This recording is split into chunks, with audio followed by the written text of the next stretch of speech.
the guests we have for tonight. So a big round of applause. Niall McCaughan. Hello, thank you. Thanks for coming along, first of all. Really appreciate it. Like Daz says, we did sell a lot more tickets than this. So I think there's a game, an important game going on tonight, involving a team down the road. So I think we're all Swansea fans here this evening. Certainly I'll be. I've got the iPad. I'm going to make sure to keep you up to date. First of all, a few house rules. I need to point out the fire exits for safety reasons. No idea where they are, so if there's a fire, run. Make sure you find your way out. But no, in all seriousness, I think there's one towards the back, and then if you can get out there, then fair play. Toilets, straight down, behind, right down there. Ladies in front, gents away to the right. Timings, roughly going to be on about an hour, something like that, so we'll keep the questions going. If you do have a question, don't be shy, do ask. It's all very light-hearted, very friendly, so looking forward to that. And one of our guests here this evening, Vince Hilaire, has got a new book out, I'm told, and you have to buy it. So there we go. I'm sure we'll talk to Vince about that during the course of the evening. But thank you again for coming along, and let's get started. I'll introduce the guests in a second. We are passionately Pompey. Jamarlo's onside, the flag's taken down, Jamarlo, not to it, brilliant! Pompey will be promoted at this rate! John Town, that'll stick in my mind forever. Pure, unadulterated Pompey. You can't be involved with this football club and not be emotional. The club is special. Action and reaction. It's an exciting challenge. I'm proud to be the manager of Portsmouth. Giving Pompey fans a voice. The whole stadium erupted singing Play Out Pompey. It was a surreal moment. To do it with a club like Portsmouth was just incredible. That was the reason why I joined the club. This is the Football Hour. The one team that stands out, it's historic, it's had great success, that has a fan base that is amazingly passionate, is Portsmouth. Good evening and welcome along to the Football Hour Fans Forum, live from Kingsley's Bar in Southsea. Tonight is your chance to ask the questions to some Pompey legends as we reflect on the Blues' 2017-2018 season. From the highs of Wigan to the lows of Bradford, from Pittman's goals to Thompson's red card, it's been a turbulent season, and we'll look back tonight on Pompey's first season upon their return to League One. So what would make next season a success for Kenny Jackett? Will Matt Clark stay or will Matt Clark go? Is playoffs the bare minimum for Pompey in 2019? Grab yourself a pint and share with us tonight your thoughts here on the station that is passionately Portsmouth. This is the Football Hour Fans Forum.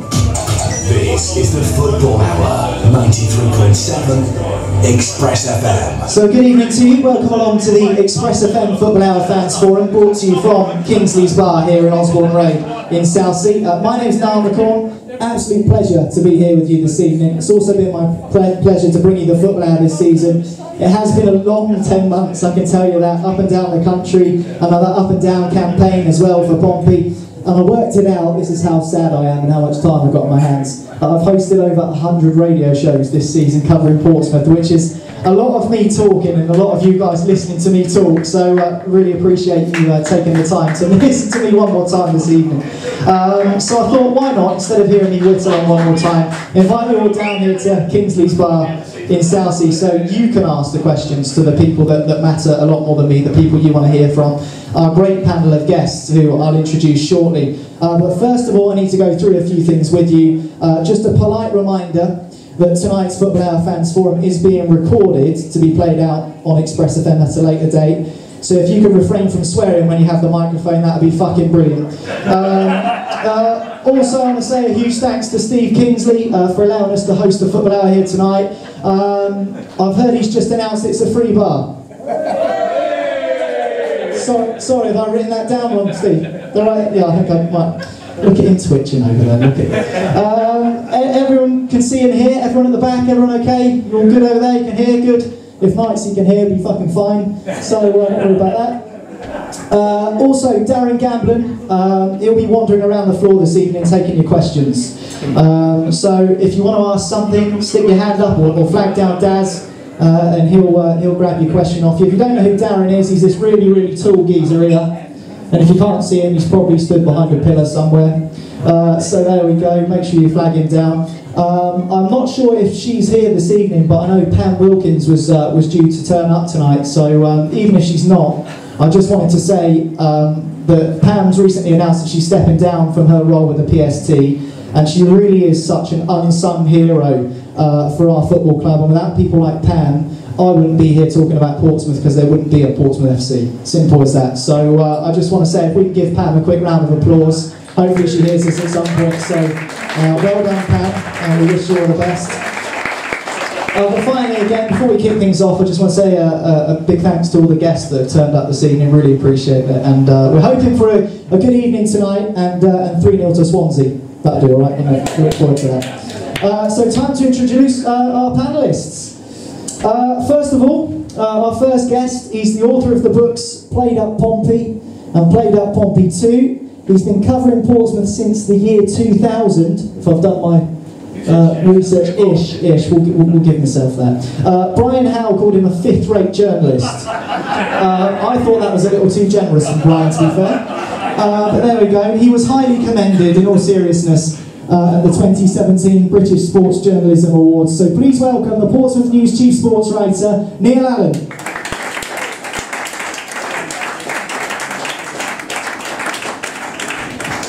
So, time for our next guest, who's known as the legend.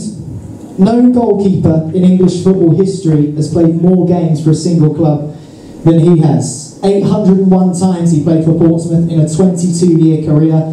He was awarded an MBE in 2001, but he deserves a knighthood for putting up with Bunky Bowers all these bloody years, I can tell you that. So there we go. No, in all seriousness, please welcome Pompey Club Ambassador and Hall of Famer Alan Knight.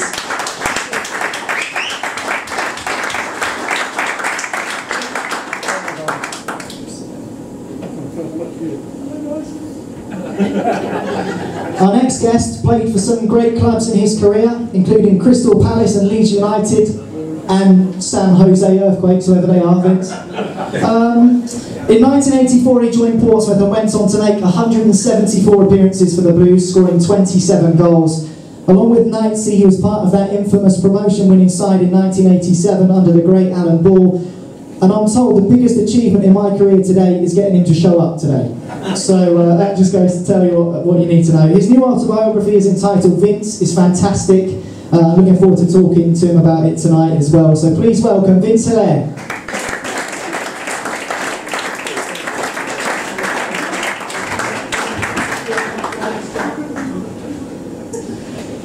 So they say loyalty doesn't exist in football anymore. But our next guest is living proof to the contrary. From Fratton to Fleetwood, he scrubs the boots and collects the balls. And he's become a bit of a legend amongst the fans over the years. Apparently the luckiest person up here tonight is Southsea, as he's sat at the other end of the table. I'm not going to give Baz the microphone, otherwise he'll be here all fucking night apparently. So there we go. Please welcome long-time Pompey kit assistant Barry Harris.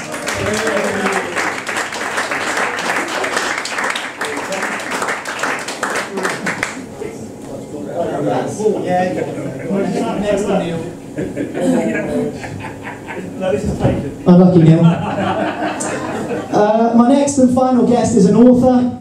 He's part of the Pompey Hall of Fame committee and the former players committee. Effectively, he pulls all the strings for both of them, I'm told. He started following Portsmouth more than 50 years ago, and apparently he had a full head of hair before Pompey came into his life, which explains why he's been bald for 47 years, doesn't it?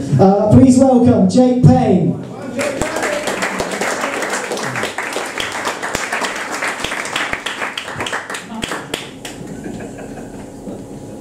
No worries, of course he's got the lager, of course he has. Right then, so it's been a pretty decent season in my eyes for Portsmouth Football Club. First season back in League One, finishing 8th, just a jot outside of the playoffs. We've had some good moments, we've had some bad ones, we've had some highs, we've had some lows. A couple of down moments, you think about missing out on the playoffs, and then those performances towards the end, Bradford, Charlton, really gutting to miss out when we got so close. But on the whole, I think in a couple of weeks when we look back and we see the pre-season players coming in, and I think there will be a few, we'll probably be quite happy. Just before I forget, Ray Crawford was due to be here tonight, and unfortunately he's not very well. So we wish Ray all the best, and hopefully he feels a bit better again soon. I also tried to get Joe Gallen, the Pompey assistant manager, on the phone. I called him up again this afternoon saying, Joe, come on mate, come down. Please get yourself down to Kingsley's, it'll be a good laugh. He said, I can't. I said, why? He said, I'm driving up north now because I'm looking at some players we're going to sign. I said, that's brilliant. I said, who's that then? I don't mind you missing the Football Hour fan forum if you're signing some players. He said, Michael Smith. I said, you're joking me. No, in all seriousness, no, I'm joking. It's not Michael Smith, but he is up north signing some players or talking to some players. So that's exciting news we can bring you here this evening. But let's kick things off by asking a few questions. Why don't we start with our first guest right at the end of the table, Neil Allen. Neil, you've watched pretty much every game this season. If we need to ask you about your opinion over the season, how it's been for you, I mean, what would be your assessment? You have to flick it on, that's it.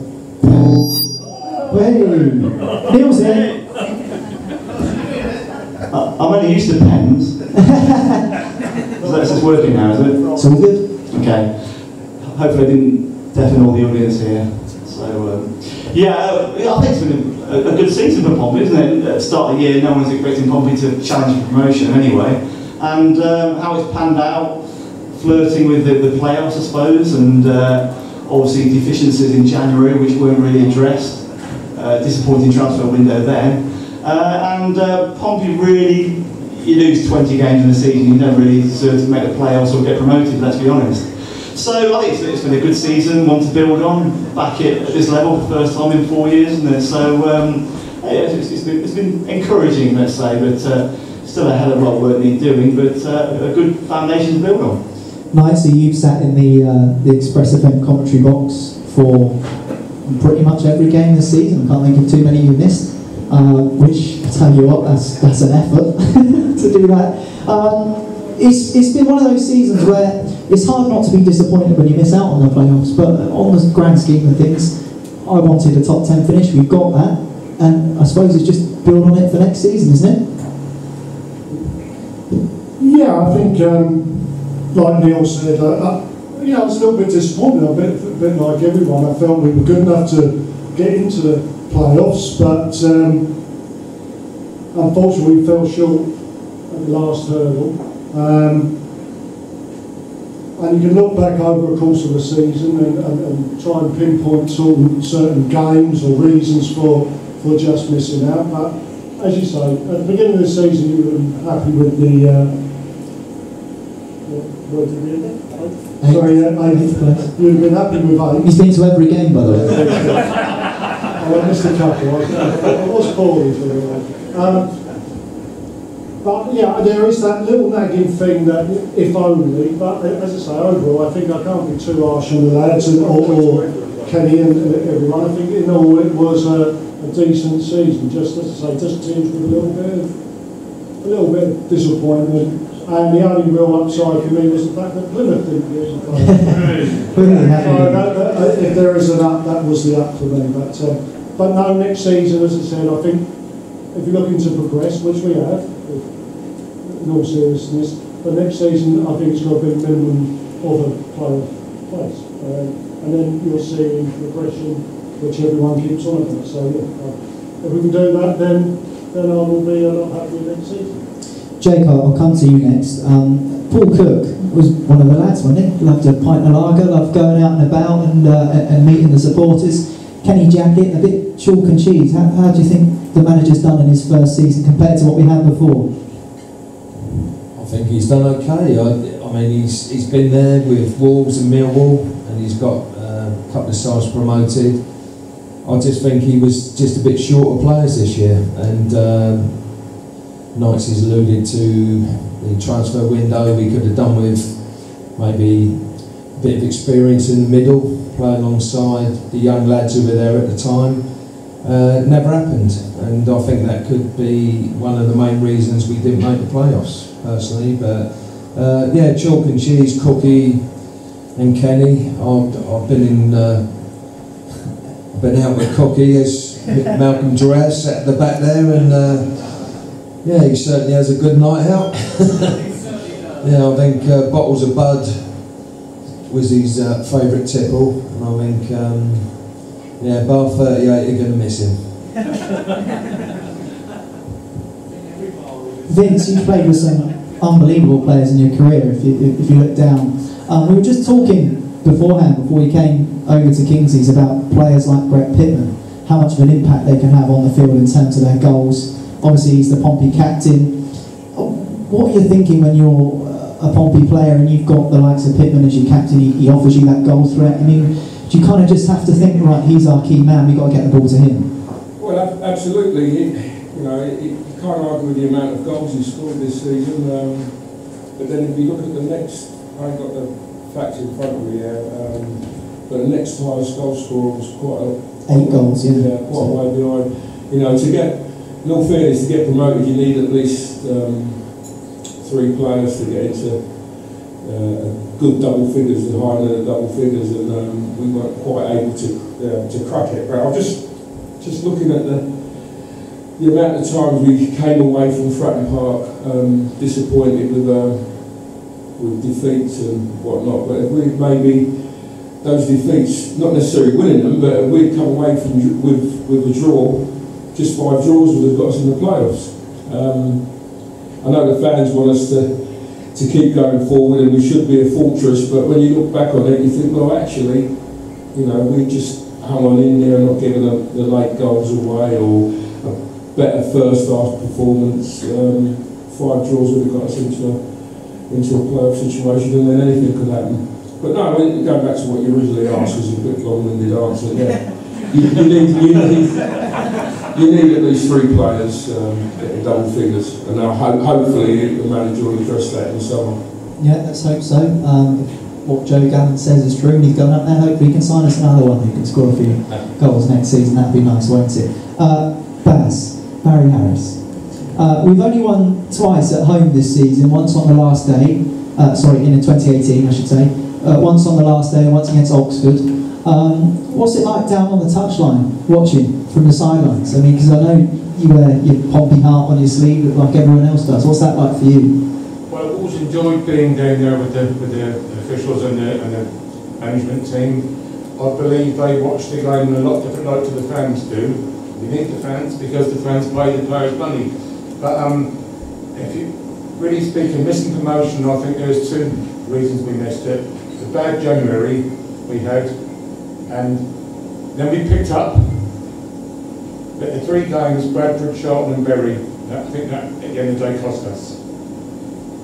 Yeah, I think you're probably right there, to be fair. Bad form towards the end of the season was really disappointing. And Neil, Barry picked up upon that January transfer window. Well, hopefully with this Ronan Curtis from Derry City, there might be something in that. How much of a blow was that January window to Pompey's hopes of getting the playoffs, for one? And secondly, what do you know about Ronan Curtis? What can you tell us?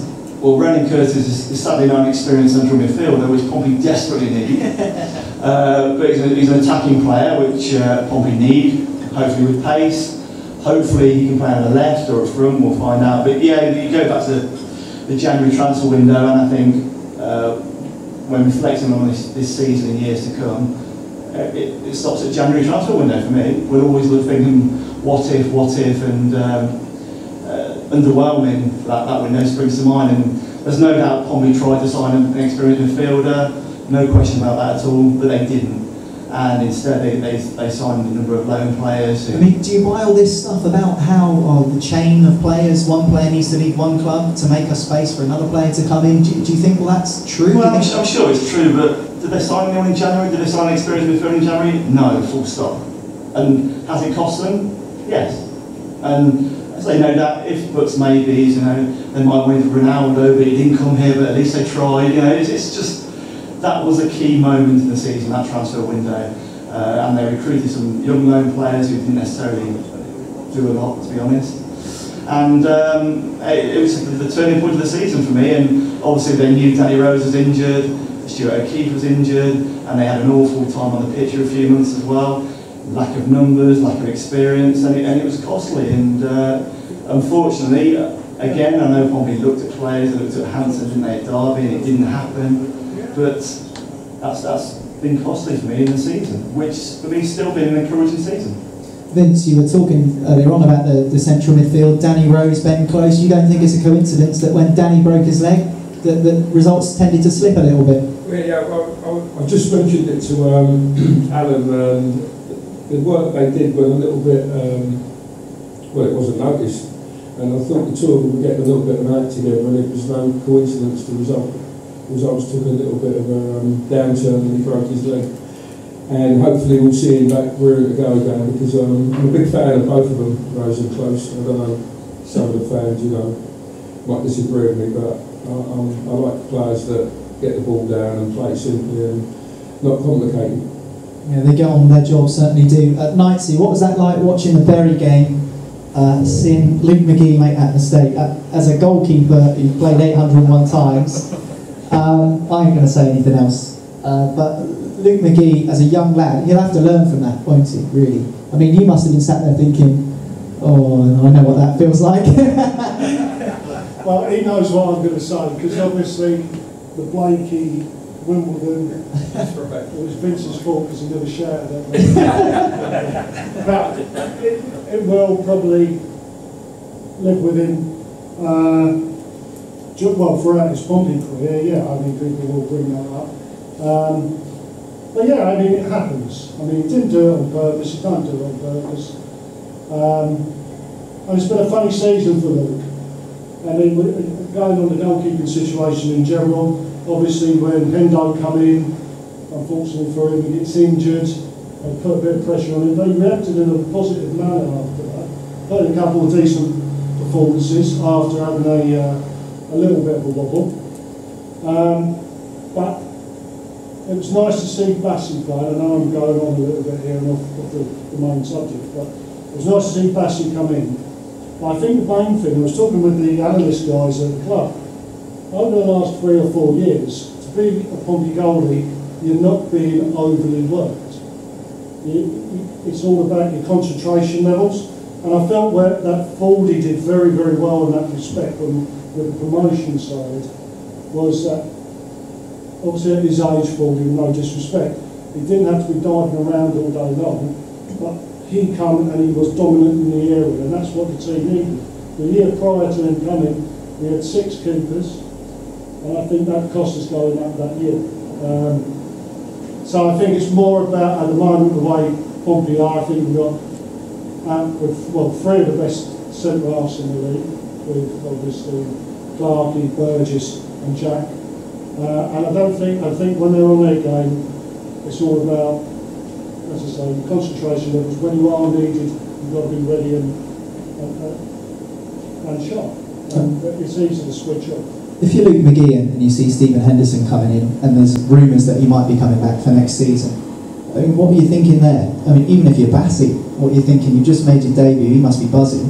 And then, there's a chance he could be loaned out maybe next season. Luke doesn't know if he's going to be first choice keeper next season. What are your thoughts? If it's going to be tough for Luke, yeah, it will. I mean, Luke's under the microscope. Sorry. What was that? Yeah, Luke's going to be under the microscope. He's got to come back, he's got to fight for his position.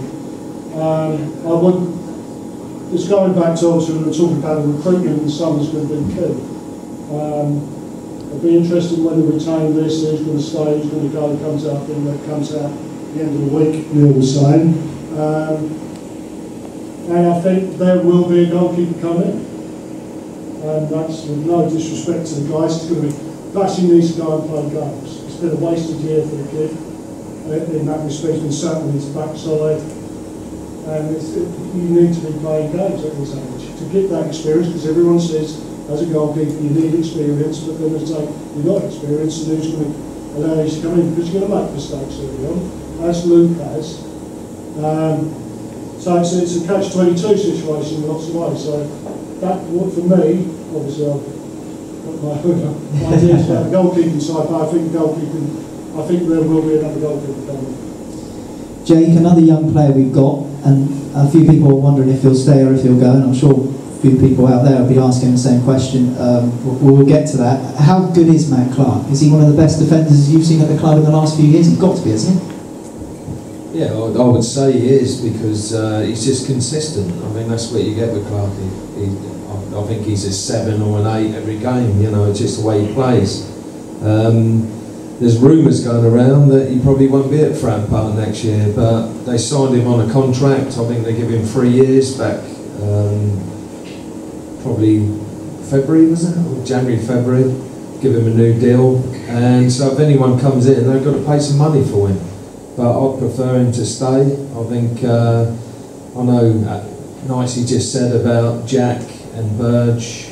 alongside him, but you know, I played in the Portsmouth Sunday League, so I know what I'm talking about. You know, and I believe you need a backbone of a side, and nicely said about, you know, someone right through from goalkeeper, centre half alongside Clarkey, maybe a bloke in his late 20s, and sadly, but well, how old's Burge? About 27, 26. So yeah, but yeah, I think we need a backbone, and we did it last year with Doyle, Ford in goal, and we won the championship. So it proved that if you get the right team together, you can win things. And unfortunately, this year, I think we were a bit inexperienced even, and I think it showed at the end, especially with the run-in. You know, I mean, after we got the 0-0 at Plymouth, I think everyone thought, right, we win 3 more games now, and we got a chance of getting in the playoffs. And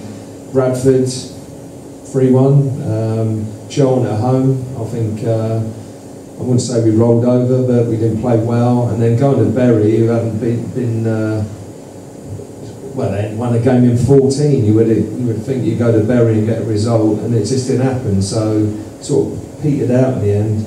But that's how it goes sometimes. But get some experience in the team next year. Hopefully, as Nicey said, we'll make the playoffs minimum. But I'm so pleased they stuck with Kenny Jackett. I think he'd do a job for us, and it's good to see the eyes and the saying, yeah, he's our man. So hopefully next season it's going to be better. So if there's anyone out there who's got any questions, Darren will be walking around, the tall guy in the green top, can't miss him.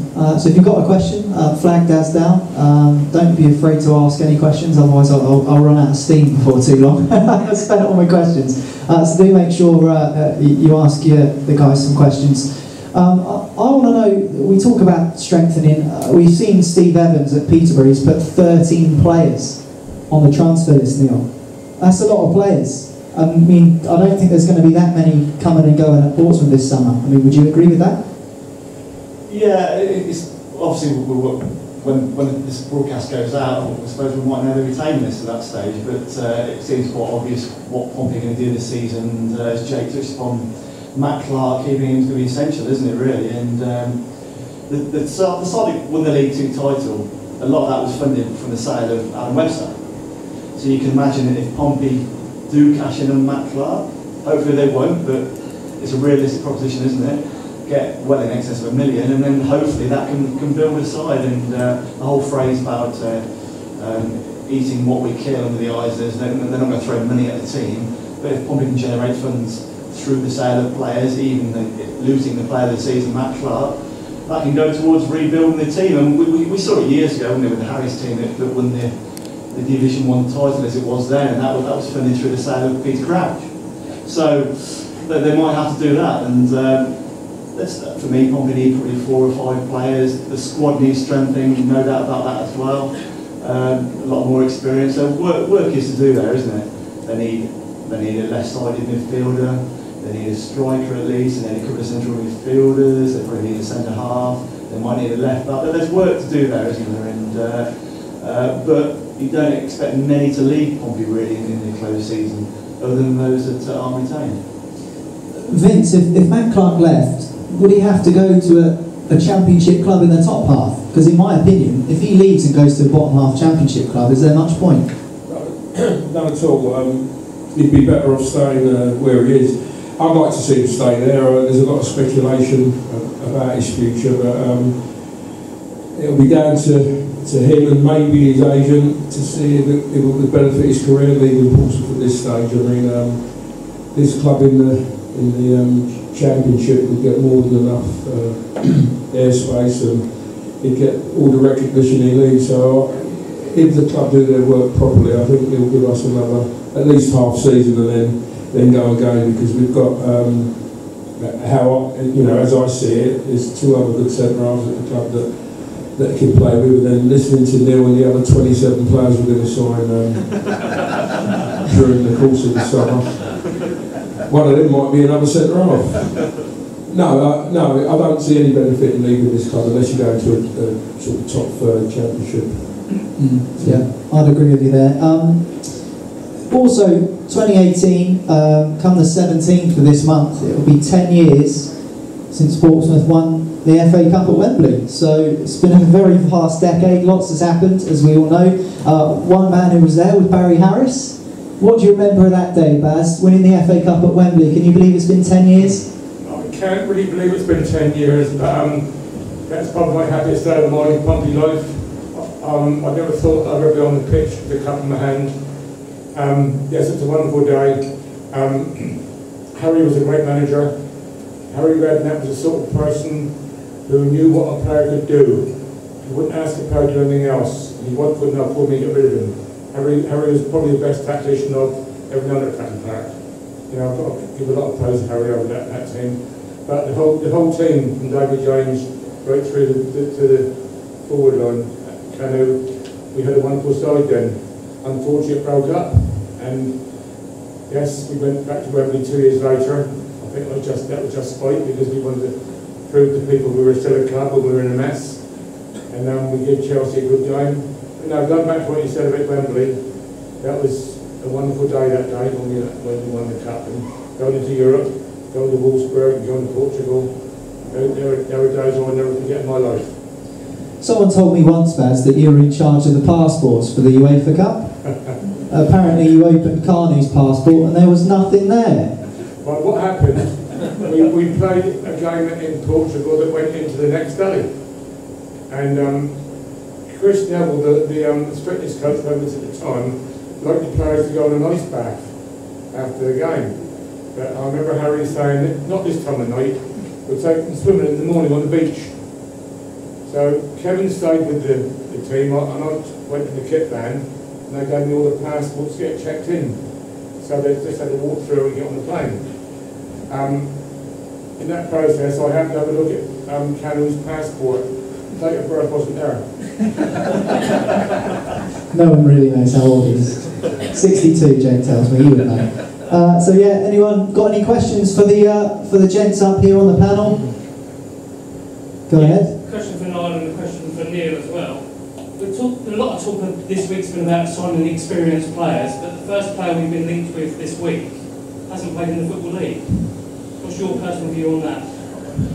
Well, obviously Pompey need more than one player, don't they, in this summer, and he's seen as an exciting, striking talent, and obviously he's not played this level before, but until this season Matt Clark had him, Danny Rose had him,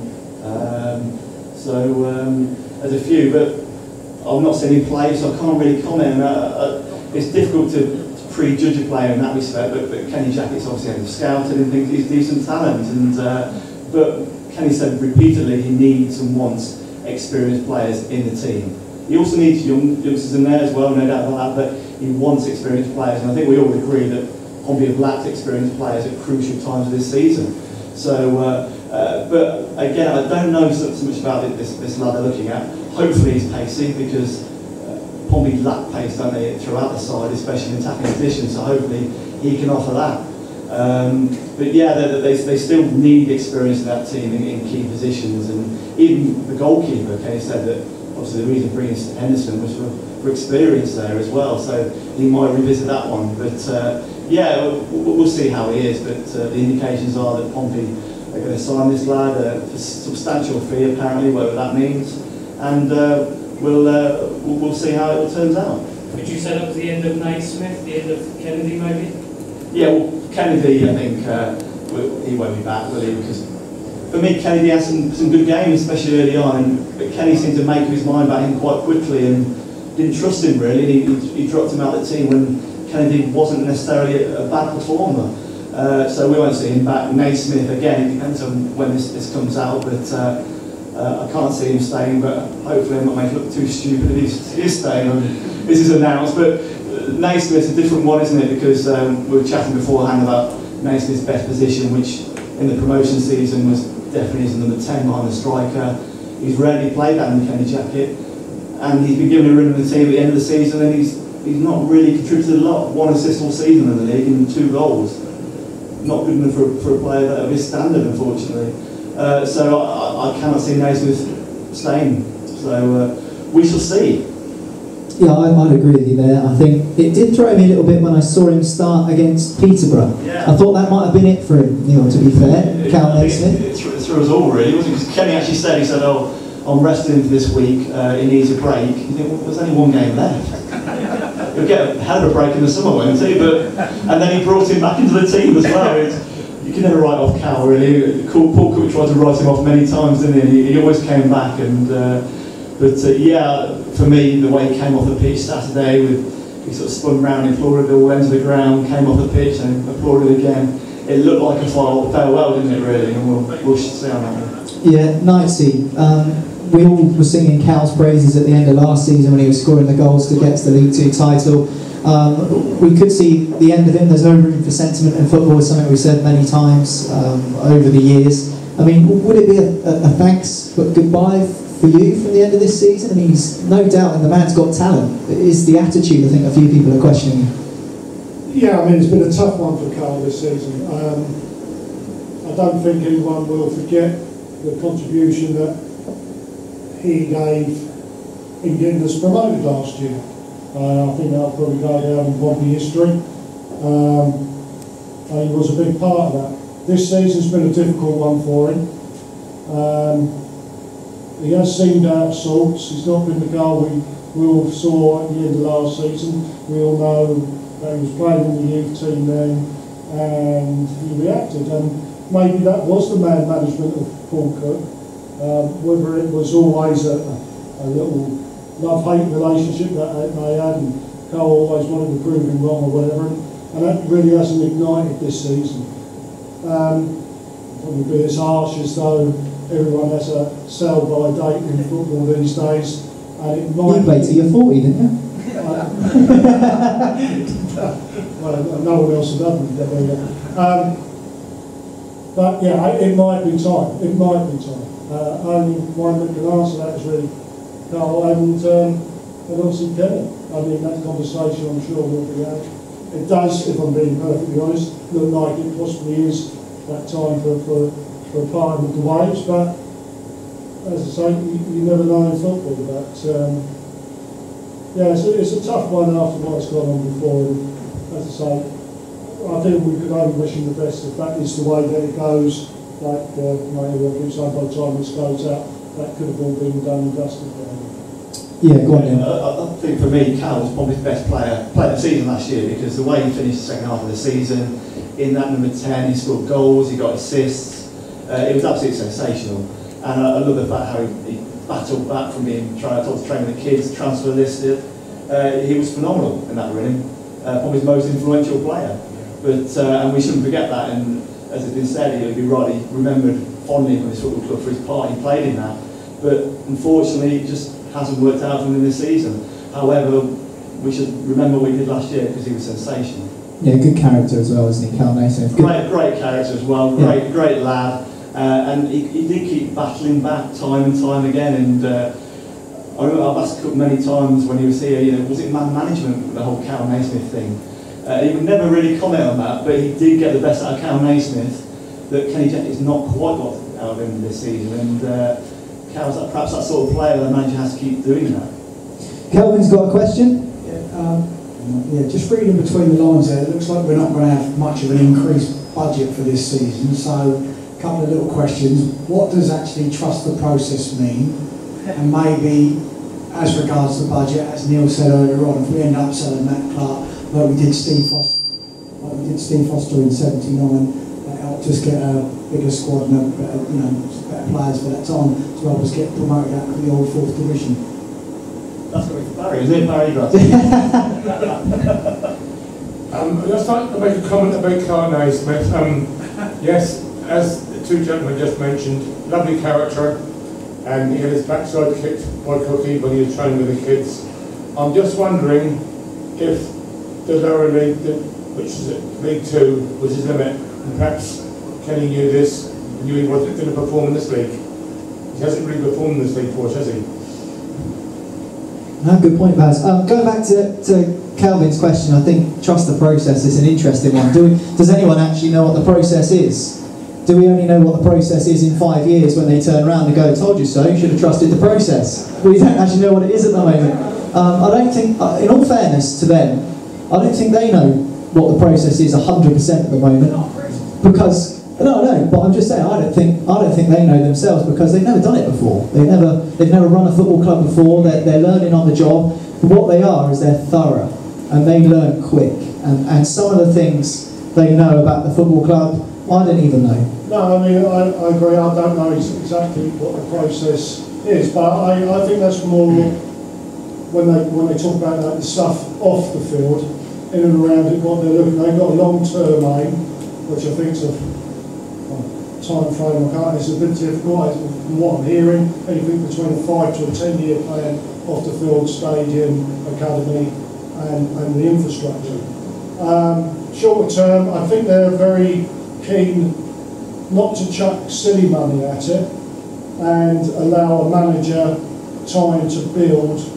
They've obviously spoken at length with Kenny, know his record, and they are trusting him in his time frame forward. And Kenny's saying that he needs 2 years to get us out of this league, minimum. Maximum. So yeah, I think we've got to go with that at the moment. I'm as frustrated as anyone because I want to see instant stuff like most people do. But I think it is, I know it is going in the right direction, and we just need to allow them that little bit of time and that little bit of trust to hopefully to take us where we all want to go. Jake, we've had some miserable owners over the last 10 years. I know it's hard to assess the Eisners on one season. But what are your feelings as, like we said before, a fan of over 50 years? I mean, do you get a feeling in your gut? Do you know when one's good and one's bad? I mean, what do you make of this Eisner ownership so far? Yeah, I think they're doing it the right way. I mean, I was at the presentation at the Guildhall when Eisner stood up and he said that they're going to build from the bottom upwards. That's what he said. They're not going to throw millions and millions of pounds at it, and it's proved right. I mean,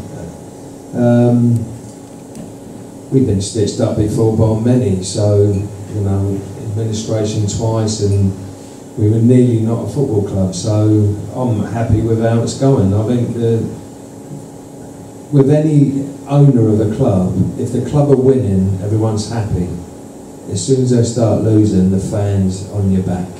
And I think the Eisners have seen that. I mean, that's social media. I know that Eric Eisner's mate on Facebook. He never answers to me, but you know, mind you, I've got 1,200. I know about 40 of them. So, but no, I'm happy with how it's going. I mean, there's meant to be some major news coming up in the summer about Fratton Park.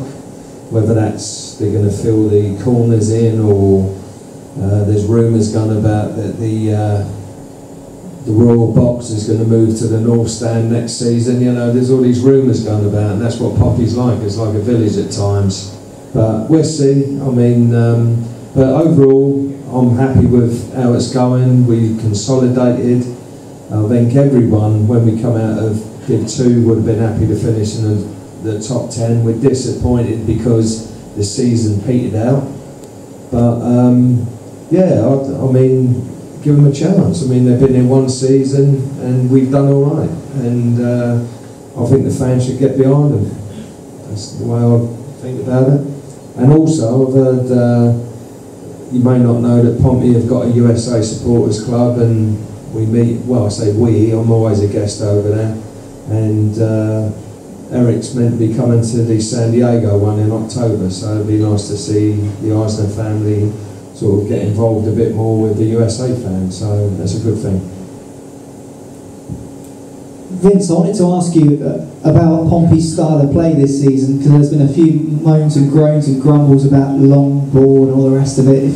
You played out wide for most of your career. Knightsey always says he loves good wingers. They're exciting to watch. They make the game entertaining. Do you think that's gone out of the game now? We haven't seen too much of it at Pompey this season. We've seen flashes of it through the likes of Kennedy and Jamalo, who's been pretty decent out wide, and he's been kind of the star man, I suppose, from that area. I mean, what do you think of that style of play? Do you think the wingers have kind of faded out of the game a little bit?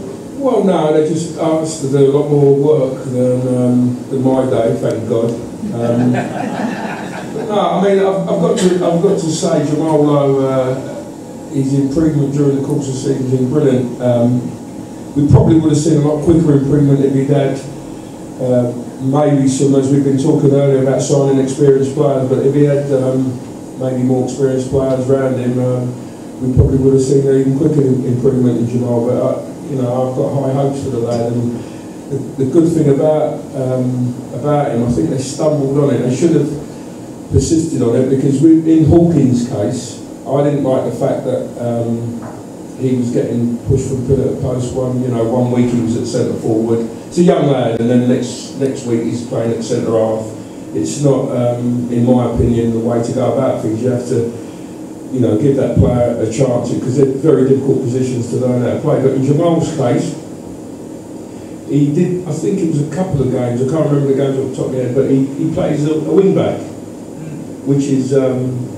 Might be something to look at next season, and maybe open up and free up another position up front, because as you said earlier, we do lack a lot of pace in the forward positions, and in this day and age, most of the football's counter-attacking, and not having pace is a bit of a hindrance, and not having pace when you play the long ball is even worse, because you ain't got the legs to get up there to catch the ball. So that'll be something that I'm sure the manager will look at. You're not going to give Jamal any defending tips then, Vince?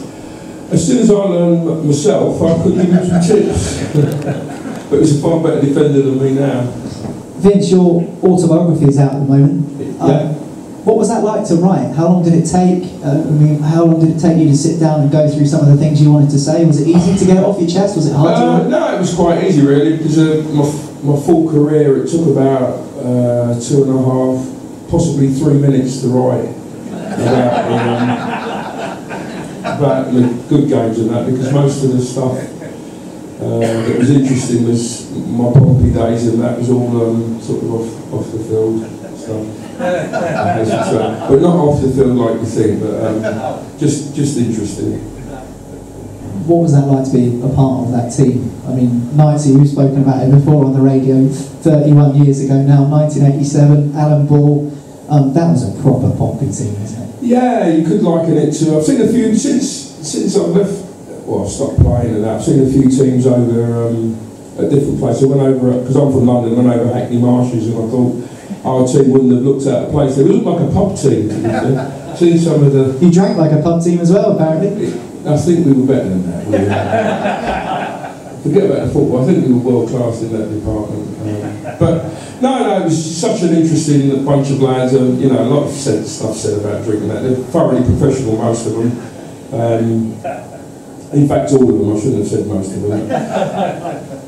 But we, one thing that was instilled in us is that, in Alan Ball's case, is that losing wasn't an option. So therefore, maybe we overstepped the boundaries a little bit with some of our performances as regards to discipline, but we was under no illusions that losing was, like I say, not an option. Do Pompey need that now, 90? Bit of nastiness, bit of horribleness, bit of aggression? A Portsmouth too soft a side, a too soft a club now? Well, I mean, everyone talks about Michael Dahl now and likened him to obviously Mickey Kennedy at the time. We had 11 Mickey Kennedys in one shape or form in that team that obviously me and Vince played in. But the game's changed. That's the main thing, isn't it? The game's changed. And as much as we like to lament about a great time that we had in a very good, which I think was one of the best teams I played in for Pompey, the game's completely different. The lads play in a different way now. And you can't be that physical anymore. But having said that, you do need a leader that rallies the troops. That does. I mean, as I say, we were lucky we had 11 captains, if that's the way to put it. So I think the Michael Dahl type, one that's on the edge, will put his foot in. And I don't see any reason why Closey can't end up being possibly a little bit like that going forward. Yeah. I think people forget just how it's an inexperienced person.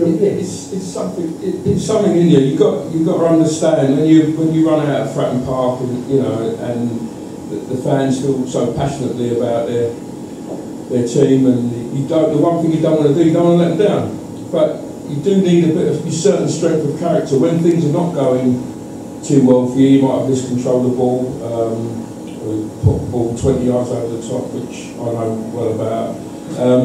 You do need a couple of players in your team to keep you going, to keep your head up, so you're not hiding, and because you don't want to let the fans down. But sometimes I sound like I had a ball now. No.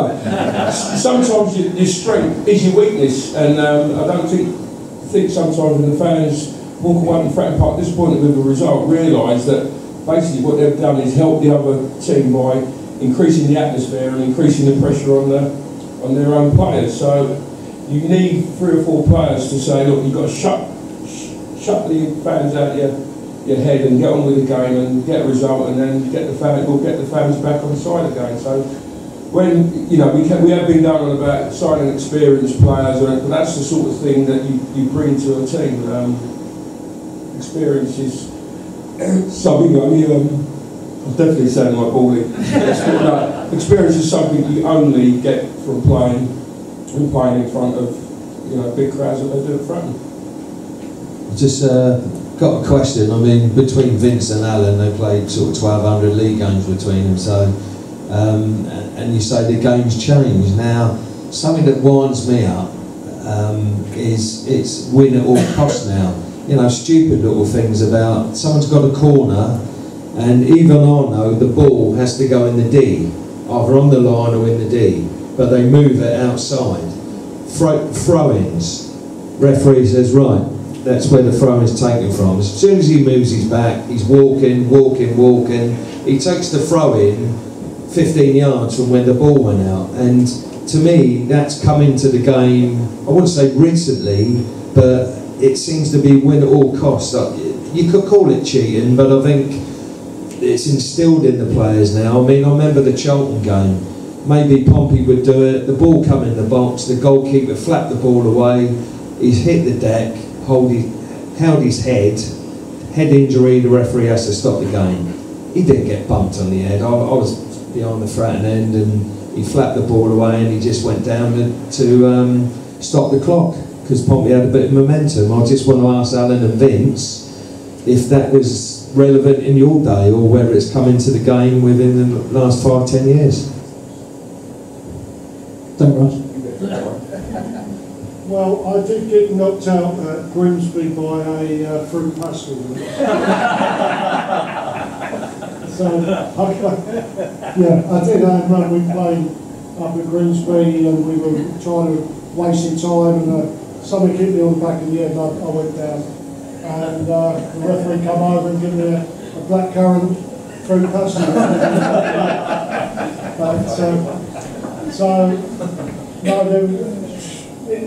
That sort of side of it, the gamesmanship, whatever you want to call it, has gone on.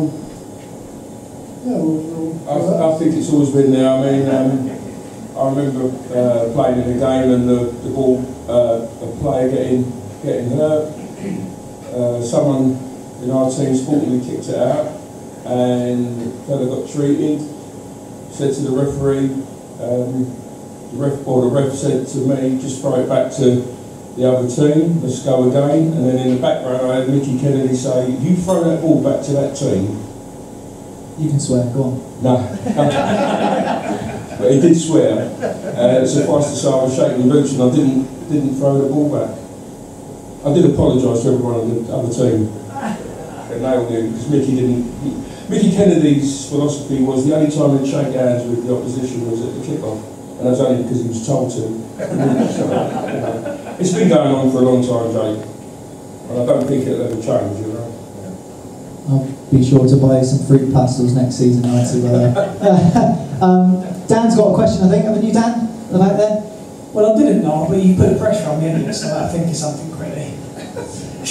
Yeah, it's just for all of you generally. I mean, a couple, first and foremost, it seems as though every Pompey fan's already talking about next season as though it's a foregone conclusion. We're going to go on, we're going to be better, we're going to be playoffs.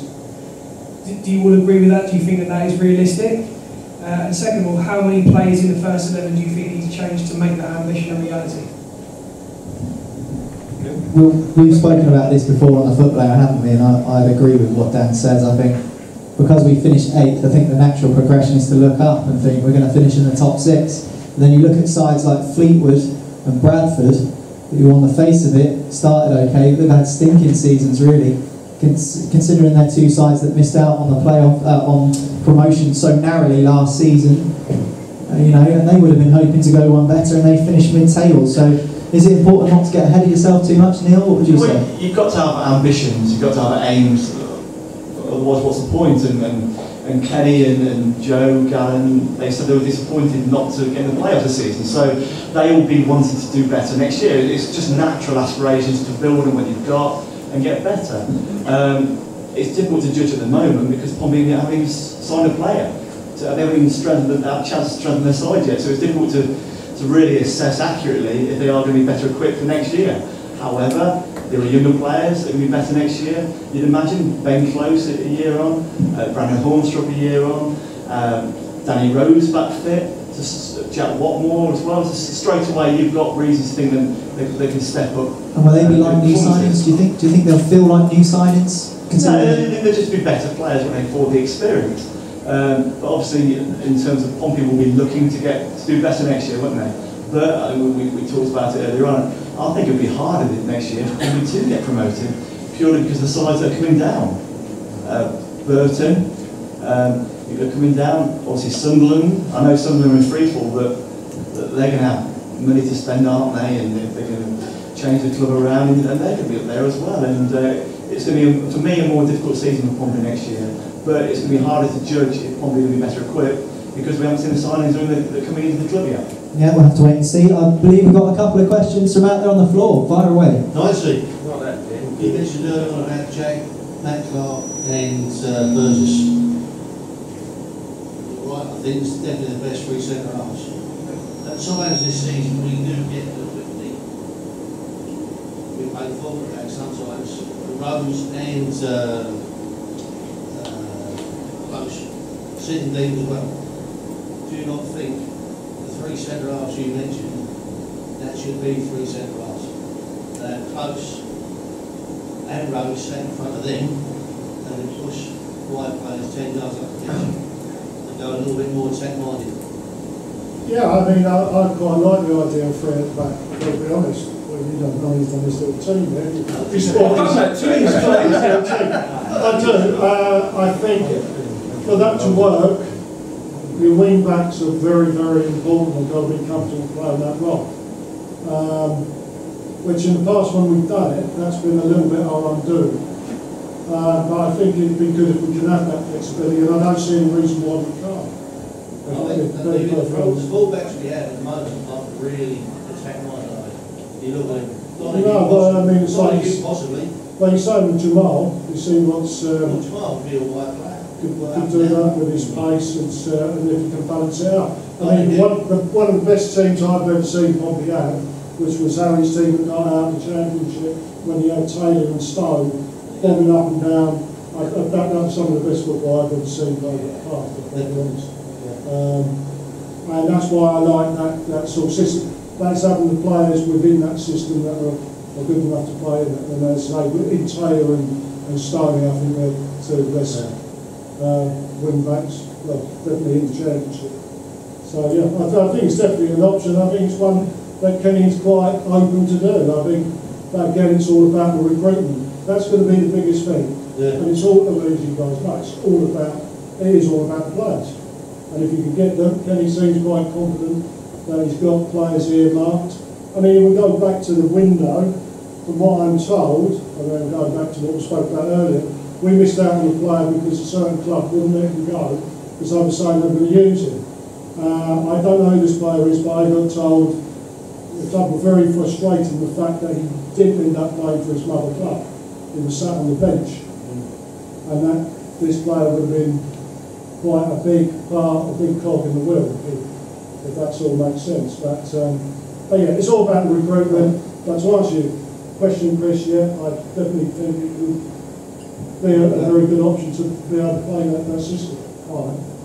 What do you think, Vincent?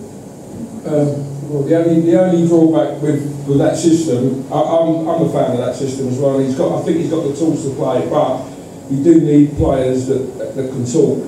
And in Danny Rose's case, and Closey's case, they're quiet lads.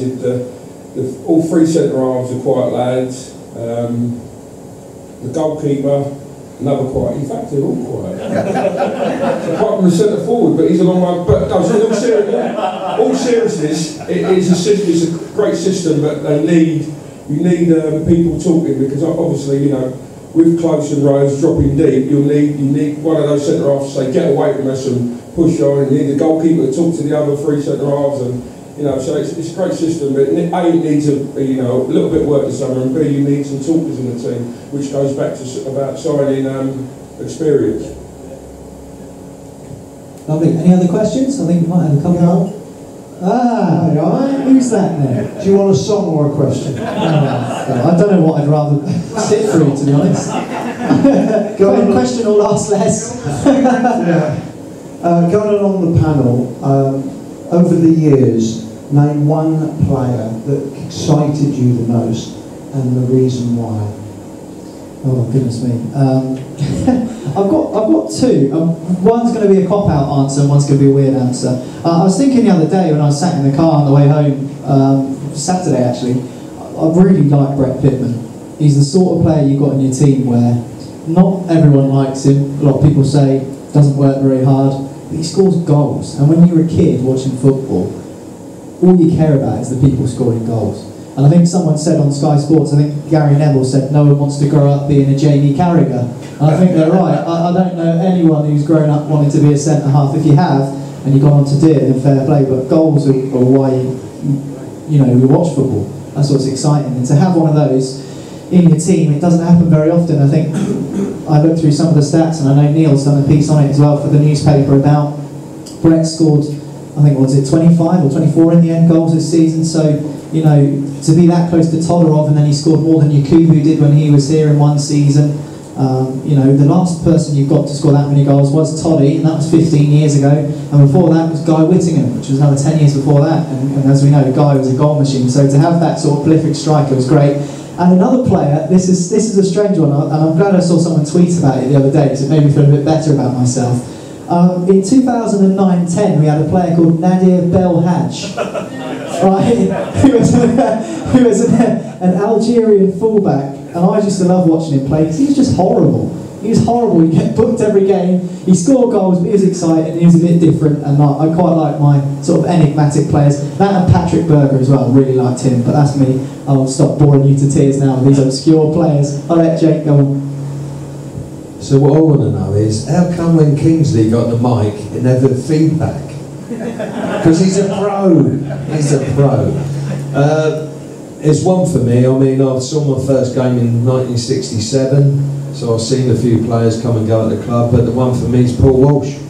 Every time I saw Walshy play, never stopped running. I mean, it summed up when we dipped out on promotion in 92-93. He got player of the season, and Wicks scored 42 league goals, and Walshy still got player of the season. So I would say Walshy was, for me, I wouldn't say in both spells, but his first spell at the club, probably the best player I've ever seen in a Royal Blue shirt, and that even goes for the Premier League years. You know, I mean, I wish Toddy could have played in the Prem for us, but he got that bad knee injury just before the start of our first season in the Prem. I'd have loved to see if he'd scored goals in a higher level. I think the bottom line, I like goal scorers, you know, so, you know, I'll pass you on the Knights in.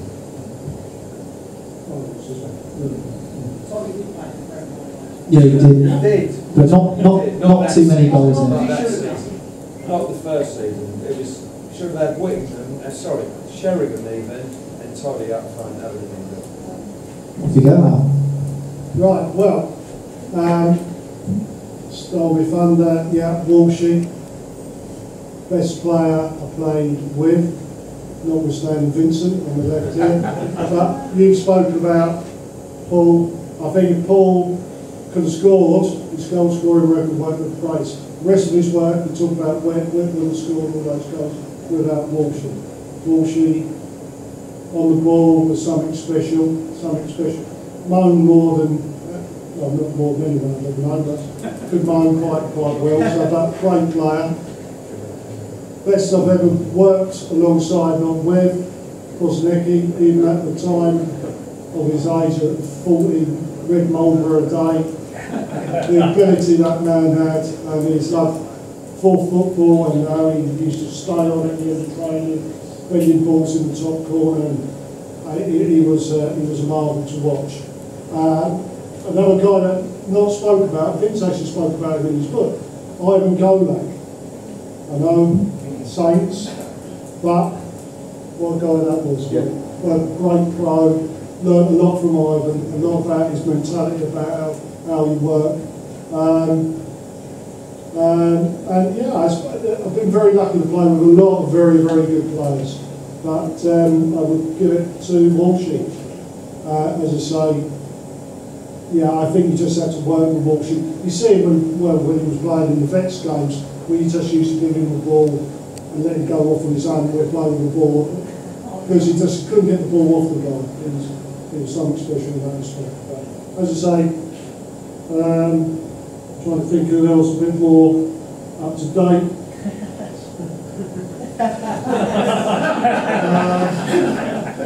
Ben Shorley? Well, I got a stick for Ben, didn't we? Oh, I didn't say anything. Yeah, we got. Well, yeah, but no, Ben wasn't that bad. There's been worse. Who was worse? Don't be too harsh to. No one. I wouldn't blame anyone that's deliberately.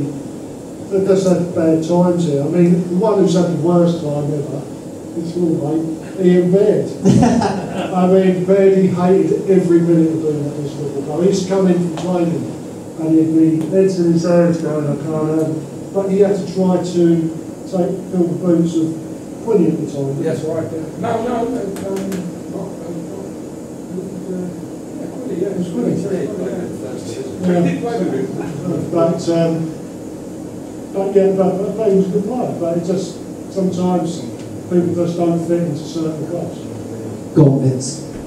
When I retired, the two. I know Steve's favourite player is, and I have to agree with, but I can't split my two favourites that have played for this football club since I've come down there and watched Kosnecki, just unbelievably amazing, and Paul Merson.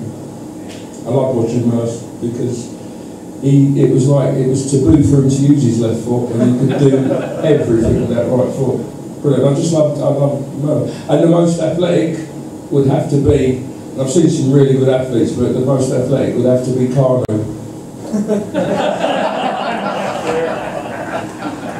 I didn't know that. Yeah, I'm not sure about that one, Vince. Baz, you've seen a few players down the years. Who's your favourite, mate? I'm not as young as I like to be, but I always idolised as a kid Jimmy Stewart, but that's long before very lot of people saw. But when I learned a little bit of the game and understood football, the best player, I think, most complete footballer we've had at Fratton Park was Mickey Kennedy. The way he could lead people, the way he could stop a danger man coming through, his contribution to the game, his throw-ins, could kick with both feet, could cross with both feet, and he nursed this one on my hand side here. He took liberties. He knew he went round the full-back, and the full-back won't kick him because Nicky was 5 yards away. Here's my point though. Obviously, Kosnecki, he was just an unlikely footballer, wasn't he? You see him on the training ground with his Freddy Krueger jumper he used to wear, just lolloping around the training ground, walking like Jar Jar Binks, and he was just completely, you'd never guess he was a footballer whatsoever. And I always remember after Sheffield Wednesday away, I came down to the players afterwards, and he was just outside the dressing room, just outside the building, just having a fag. It was just surreal. And sometimes he used to pass a team coach on the way back, and he'd be sat at the front right behind the driver just having a fag. It was great trying to spot him. But for me, my favourite player was Diarra. And absolutely phenomenal player. He was a strange character because he was here for a year, never did press, very quiet person. I spoke to Harry Redknapp the other day actually, talking about the cup final team, and he said that he was quite a difficult character to manage, Diarra, and it was very interesting. But he was just a phenomenal player, and I know Khan, who got the man of the match in the cup final, but Diarra ran his show. And Diarra was head and shoulders with someone like Muntari, who was a good player and did very well for himself. And Muntari was a bit hit and miss. He had a storm against Villa away, I remember, as well. But Diarra was consistent, could do everything as a midfielder. And for me, head and shoulders with anything I've seen at Pompey. I've not seen it as long as you guys. But in the last 17 years watching Pompey, for me, he's my favourite player. So there we go, Diarra, Kennedy, Prozinecki, two Walsh, and Nadir Belhaj. So there we go. Just point out that it's favourite, not best. I wanted to make sure of that. I'll just go through, if I'm not sure if anyone else has got any questions. One more question. Go ahead. I've forgotten what I was going to ask now. Paul Walsh for me. Considering this is all about Portsmouth, we seem to have an awful lot of Swansea fans in tonight. They've been checking their phones. Yes, it's nearly all at half time. We got it here, don't worry, if you're watching. We talked a lot about recruitment. Do the panel have any suggestions who we should recruit? I'm going for the Blackburn Rovers team. Not Wigan. No. I think there's been a few whispers about some ability up front. I think Dean's question earlier about Ronan Curtis was interesting, about needing pace up front. I think we do. We do have pace up front. His name's Connor Chaplin, but he doesn't seem to get a look in under Kenny Jackett, and that's 3 managers now that he hasn't really had a chance under. So I'm not sure whether that's telling me something about Connor's character or what he's rated like on the training ground, because I really like him. He's a great lad, and he's obviously a natural born goal scorer, as we know. So interesting to see if we do add some pace up front. But I think you need as well someone who's proven to score goals alongside Pittman. I don't think there's any chance of this happening, but a lot of people might have seen how many goals Mark McNulty scored for Coventry this season. And I don't know if they made the playoffs in the end of League Two, did they? They did. So we could see him again in League One next season. Who knows? So maybe someone like that. Well, Mark McNulty is still very fond of Pompey. The amount of times he favourites tweets to do with Pompey, and his dad as well. They're very active on Twitter. He loved his time at Pompey, Mark McNulty, and he had a chance to come back last summer actually, and it didn't happen. But Matt Goldie, I think he's got 26 goals for Coventry this season, and they're in the playoffs now as well. So I mean, would you imagine Kenny Jackett going down that route? I mean, we've got someone in Ronan Curtis. Would he fit that sort of bracket? What is Jackett's system though? Because he's tried different systems for the season. He's finished with a system. What is his system? Well, we're talking about the 3 at the back. I think he's mentioned to us a couple of times in presses, hasn't he, about how he's quite keen on playing 3 at the back at some point. It's just having the personnel to do it. He wanted to start at the start of this season, but Thompson got injured in the end of the season, so he lost a potential centre half. Now he doesn't fancy Thompson as a centre half, and I don't know. He's still trying to find the right way, and he's tried the number 10s with Pittman and number 10 sometimes, and he's not found a number 10 all season. He now doesn't think Pittman and Hawkins can play together through a lack of pace. So Pittman's been up there on his own. So what exactly is his system? I don't know. So will he play 2 strikers together? So is he looking for a second striker to play alongside him, or does he want the striker in that 3? I'm not sure. You've asked who we should sign, so Jake's run away because he doesn't know either. Any ideas, guys? I mean, it's a $1 million question, isn't it, Vince? Well, yeah. If you're looking to play, if he's looking to play the 3 at the back, that would give him scope to play 2 up front. I still feel a little bit sorry, in my opinion. The best finisher technically at the football club doesn't hardly play in Connor Chaplin. Unfortunately for Connor, I still now, I've been watching him for 3 years, I couldn't tell you where I could play him to get the best out of him, so he's a conundrum. In Hawkins' case, I'll quickly ask Alan, because he knows the boys a little bit better than me. Is he quiet? Yeah, another quiet lad. As you can tell, and there's plenty of ability there, and Confidence is the key, I think, with him. A regular run for any player helps, but he's certainly got to look to add to the firepower, because you can't just, you're looking at having the same season if you're just relying on Pittman to score you 25 goals again. Even if he does, that wouldn't be good enough to get us to the playoffs. It hasn't been good enough this season. I think we all know where we need to strengthen, but who is another question, trying to figure out who. I think we've got one more question. Have we? Another question? Yeah, one more question. Vince, talking about your new book, what's the funniest story in your book? What's the funniest story from your baldy days, the drinking days? Well, very quickly, I mean, they're all far too long stories, but I will give you a quick story about, it will explain someone like Kevin Dillon, who was very, very, one of the most gifted footballers ever played, with one of the best passers, but had some serious psychological problems. He said the same about you. Yeah, that's what he did say. We went up to Sheffield United, and they were challenging to get out of the league, same as us, with promotion fight. And before we knew it, we were down to, and it was still only half hour into the game. We were down to 8 men, and they had 10. So we had 3 sent off. They had 1 sent off, so it was 8v10, and it was not even half time yet. So, we've come in at half time, and Blakey's kicked the door off the hinges, and we're sitting down there, and Baldy's scratching his head. He said, I don't know what to do with you. I can't handle you. We've got 8 men. What? He turned around to Graham Padden, who was the assistant manager, said, Padden, you got any ideas how we're going to play the second half with 8 men? He said, shook his head, and he went, what about any of you lot, to the players and that? And we're all looking down, and Kevin Dillon put his hand up. He said, I've got an idea, boss. He was totally serious.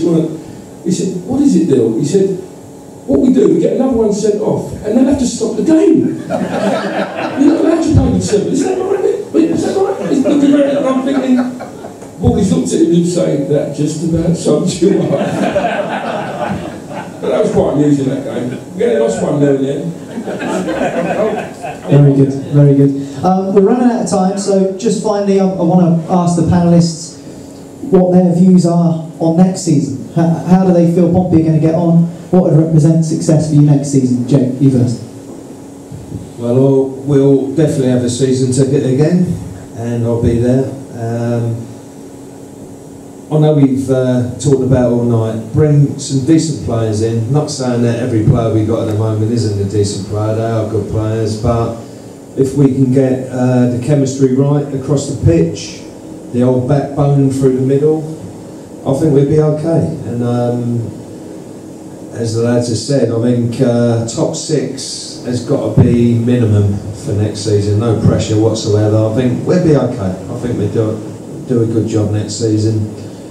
We bring someone alongside Pittman who can maybe score 15, 16 goals. I think we'll do enough.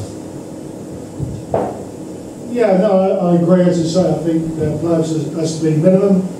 If we could get a Dax from Gentleman for 800 grand like Blackburn did, that would be fantastic. Because I think that type of quality player would make the difference. But it is going to be all about the recruitment. And no, I'm reasonably optimistic about next season. I don't see why we can't do it, and I think there's every possibility we will be there. I'll be very disappointed if we're not. Yeah, I can't see us finishing outside the playoff positions next season. It's an unforgiving league. There's a lot of games. I hope, touch wood, we don't lose too many players, and I hope some of those players actually make some of our fans think again about them. I think there's still some players at that football club with something to prove, and I think this football club will benefit from that. And just as long as the fans stick with them, it'll be an interesting season. So nothing less than the playoffs, I think. Barry? I agree with Vince. There are good players at the club. Ben Clow's been a year older, a year's more experience. But I think what we really need is a leader, and to put into bad language, a horrible bastard on the pitch. Someone who's won't let no one rest, like Michael Doyle was. The year we went up from the Championship, Harry Anizu, but no one rest. I think one of them players to get on the backs of players who are not doing it. But these lads, they're good lads. The youngsters in the team are all a year older and a year more experience. I'm always optimistic. I'm looking for the top 2 next year. Well done, Baz. Finally, Neil Allen. To top that. Kenny Jackett, he's a manager who knows what he's doing.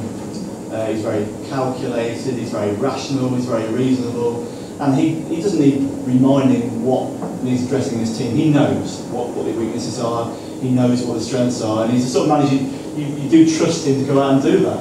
And I think Pompey have got some very safe hands at the helm. He's got experience of promotion, and I think under him Pompey should be looking at least top 6, and then they can get there with a decent recruitment in the summer. They can get there because the foundation is there without any question at all. The foundation is there, and they've got a good man in charge of this football club, and hopefully Pompey can get considerably closer next year than they were this year. I'd agree, I'd second that. Top 6 for me as well. I think I went top 10 this year, so we'll go one more, top 6.